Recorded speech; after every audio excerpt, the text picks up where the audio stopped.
Hi, it's Noelle Halpin, and I will be modeling 3 equations in this video. The first problem is 109 plus 16. To use the base 10 blocks for this problem, the first thing I will do is I see that the first number has 100 in it. So the first base 10 block is 100 square. I also notice there is 0 tens, so I will not put any tens. And then I notice that there are 9 ones in the first number. So we will grab 9 dots and put them next to the 100 square.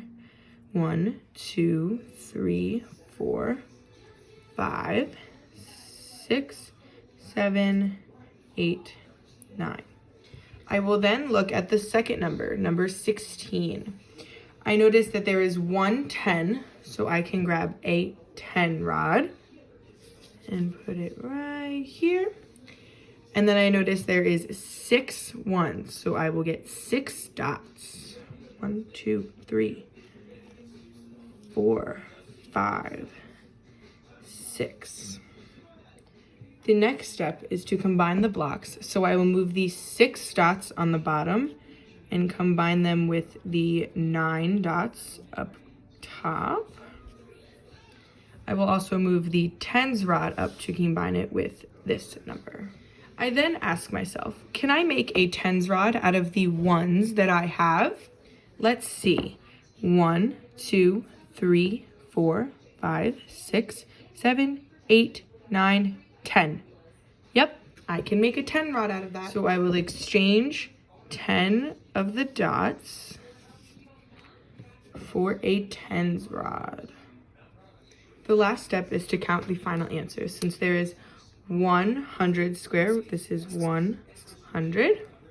And we have 2 10 rods, so that would be 20. And we have 1, 2, 3, 4, 5 dots. So that's 5 equals 1. That equals 125. For the next problem, I will be solving 15 times 13 using base 10 blocks. As you can see, I made an organizer with 2 lines.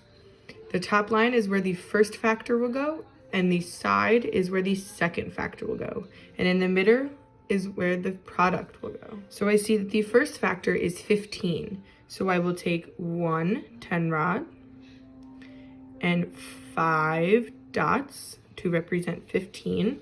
And the next number is 13, so I will take 1 10 rod and 3 dots to represent 13.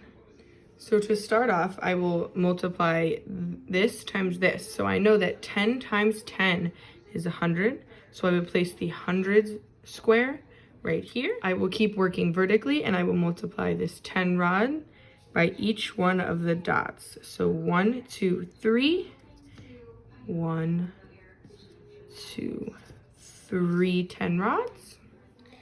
I then will work horizontally and multiply the 10 rod by the 5 dots. So that would equal 1, 2, 3, 4, 5 10 rods. I will then multiply the 5 dots by the 3 dots down here. So that would equal 1, 2, 3, 4, 5 groups of 3.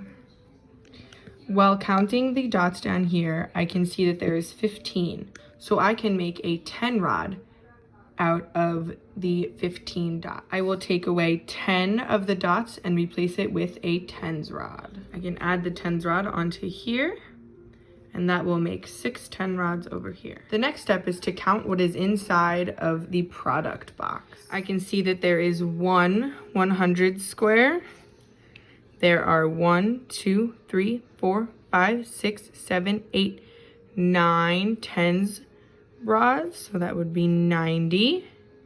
I then see that there are 1, 2, 3, 4, 5 dots, so that would be 5.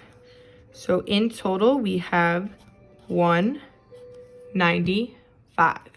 The last equation is 29 divided by 5, and I will be using Unifix cubes to solve it. As you can see, I've made 5 different groups to divide the number 29 into using the Unifix cubes. The first thing I will do is count out the first number, which is 29. The Unifix cubes are already separated into groups of 10, so we would do 2 groups of 10,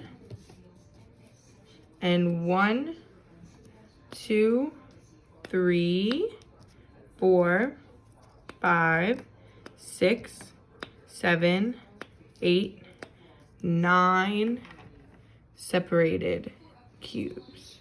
The first thing that I notice is I cannot put a group of 10 in each group because there is only 2 groups of 10. I will then have to separate the groups of 10 into single cubes. So now that these squares are separated, I can put them into each individual group. 1, 1, 2, 1, 1, 2, 2, 2, 2, 2, 3, 3, 3, 3, 3, 3, 4, 4, 4, 4, 4, 5, 5, 5, 5, and 5. So I see that there are only 4 cubes left and I have 5 groups, so they will not equally go into each group. So the answer would be 5, because there's 5 in each group, remainder 4.